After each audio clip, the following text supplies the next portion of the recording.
Like the civilian guinea pigs, we, including military personnel and civilian test site workers and downwinders, were the subjects of biomedical experiments, should call them homicidal experiments, to see how we would be affected by ionizing radiation under every conceivable aspect of military service in war and peace.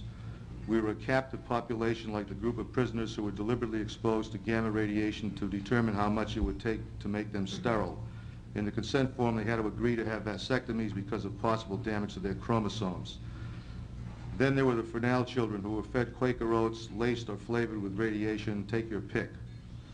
What about the radiation experiments on the pregnant women at Vanderbilt University Hospital, or the 18 innocents, including Mrs. Bell's father, who were injected with plutonium without their knowledgeable consent, or the children who were experimented upon by NASA at Oak Ridge, or the children of the downwinders who were badged to see how much radiation they were exposed to, or the children of the Los Alamos scientists we learned about at the last conference, and the thousands of military personnel, male and female, who were stationed at Camp Hanford to guard the plutonium production facilities. As for the military personnel at the Pacific and Nevada Proving Ground, some were badged, but most were not. Even Stafford Warren's so-called radiation safety monitors were experimental subjects. Some of the men claimed that when some of the test participants, not particularly the safety monitors, claimed that when they went to sick bay after the test to complain about illnesses, their illnesses were deliberately misdiagnosed as conventional ones, just as the DOD is doing about the Persian Gulf illnesses, and some of them were given quickie medical discharges.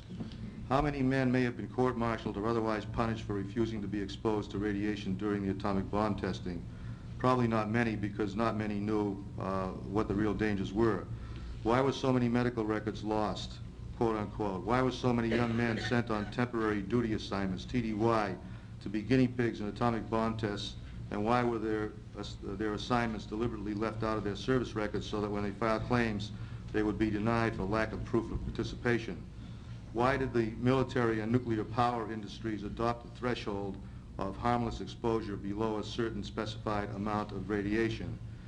Again, what Dr. Sternglass was talking about, the linear principle and so on. Why did they also accept the linear hypothesis whereby the more the radiation one was exposed to, the more harm would result, as a strategy to deny the insidious long-range effect of low-level ionizing radiation? Why was Stafford Warren concerned about the large number of lawsuits that might occur? Why was the Defense Nuclear Agency created? Was it to help the veterans obtain justice or to prevent them from obtaining justice? Why were less than adequate radiation compensation laws passed? Why were so many competent scientists like Dr. Sternglass drummed out of government or denied funding for their legitimate research or prevented from publishing their findings when they sought to tell the truth? Why is the veteran's only recourse for justice the VA? Why can't he sue his government for damages? Why is he denied his constitutional rights of due process? It's because of a Supreme Court decision reached just after World War II called the Ferris Doctrine, when a serviceman tried to sue the government for injuries he suffered while in the service, and he was turned down because of the principle of sovereign immunity for the government, which immunizes it against suits by servicemen. Why was the Price-Anderson Act passed in 1957 to protect the utility companies from full financial liability for nuclear disasters? Why was the Warner Amendment enacted to immunize government contractors involved in the nuclear bomb testing from being sued by injured servicemen? My overriding concern, already mentioned before this committee by Cooper Brown, Cliff Honecker, Pat Brody, and others, is that this committee's findings may fall short of producing the evidence that will support the claims of the thousands of atomic veterans who believe that they were experimental subjects in the same context as all the other subjects who were injected with radioactive substances in order to prepare this country for nuclear warfare. It is clear that every test was designed to test the succession of nuclear devices and the military personnel involved. I'll give you an example. After Operation Crossroads, it was determined that on the ships, the target ships, that objects that were painted lighter in color showed less radioactivity than objects that were painted darker in color. I happened to meet a Navy veteran of Operation Hardtack I when I lived back in Pennsylvania, And he had served on the USS Boxer as an enlisted man in Operation Hardtack 1.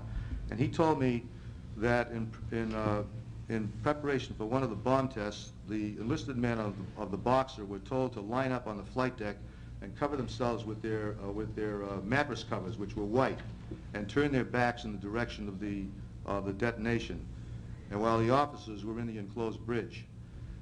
This is what he told me, and he said that when the bomb went off, they could feel the heat, the blast, see the bones in their arms, and he said that not long after that, his hair began to fall out. He was only 18. When he went aboard the Boxer, he had a full head of bright, flaming red hair. His hair fell out, then his teeth began to fall out, and now he frequently has cysts on his body that have to be removed. And we hear this constantly from veterans, the same story about the teeth, the hair, and the cysts. And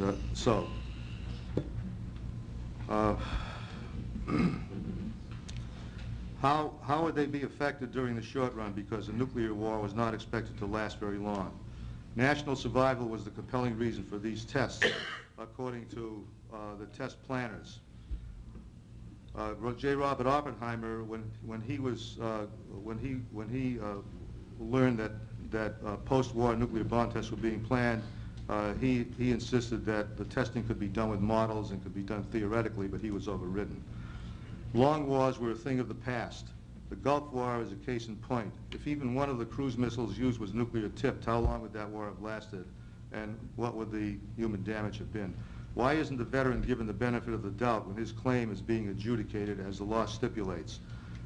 It says this in the laws, but he's not given the benefit of the doubt. Speaking of the Gulf War, did any of you watch 60 Minutes last Sunday when Ed Bradley presented all kinds of evidence, including witnesses, that poisonous chemicals were used by Iraq during the war, and that many of our personnel became very ill, that because became very ill as a result of their exposure. And John Deutsch, who is the Assistant Secretary of Defense now, and who is the appointee designate to head the CIA, persistently denied that any of the illnesses were caused by chemical agents to which the servicemen and women might have been exposed during the Gulf War. And I've heard too much testimony to the contrary, and I was also both disappointed and shocked that the use of depleted uranium during the Gulf War was not mentioned even once.